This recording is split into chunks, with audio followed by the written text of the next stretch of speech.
আমার মন্ত্রী খোয়া গেছে, একটা চালের ভুল কোথায় দাঁড়ায়। বলতেছিলাম সালমান এফ রহমানের কথা। বাংলাদেশের এক নম্বর ধনী, সে ছিল শেখ হাসিনার বেসরকারি বিনিয়োগ উপদেষ্টা। নাম ডাক, অর্থবিত্ত, ক্ষমতা, সম্পদ কোনো কিছুইতে তার কমতি ছিল না। কিন্তু ভাগ্যের কি নির্মম পরিহাস, মানুষকে যদি আপনি ঠকান অবশ্যই আজ হোক কাল হোক আপনারও ঠকতে হবে। মানুষের পর যদি আপনি জুলুম করেন আজ হোক কাল হোক কেউ না কেউ আপনার পরও জুলুম করবে, আর এটা আপনাকে বাস্তবতা মেনে নিতে হবে। গত পরশুদিন যখন সালমান এফ রহমানকে কোস্টগার্ড সদরঘাট থেকে গ্রেপ্তার করলো, বিশ্বাস করেন একটা যে দিনের কথা খুব মনে পড়ে গেল।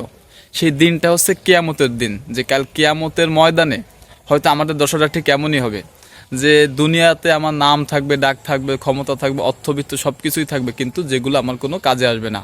আমলনামা যখন হাতে ধরিয়ে দেবে তখন আমার কিছুই করার থাকবে না। তো সালমান এফ রহমানকে দেখে ঠিক আজকে ওই কিয়ামতের দিনটার কথা মনে পড়তেছে, যে ওই দিনটাতে আমাদের হয়তো এরকমই পরিণতি হবে যে সেদিন আমাদের পাশে কেউই থাকবে না।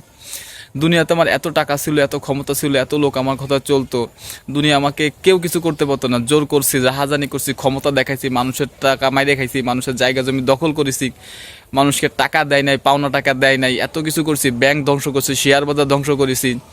মানে দুনিয়াতে এমন কোনো জিনিস নাই যেটা আমি ক্ষমতার অপব্যবহার করে না করছি।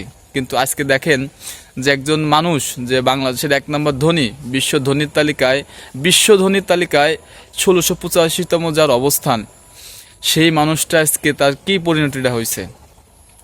তাকে যখন আদালতে তোলা হয়েছে তার পক্ষে একজন আইনজীবী পাওয়া যায় নাই।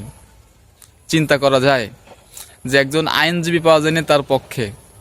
তাই আসুন নিজেকেই সালমান এফ রহমানের মতো তৈরি না করে অন্তত এমন একটা মানুষ হিসেবে তৈরি করি যাতে অন্তত আমার টাকা পয়সা থাকুক অথবা না থাকুক, মানুষ মরে যাওয়ার পরে বা এরকম দুর্দিনে বা বিপদের দিনে কাউরে না কাউরে পাশে পাই।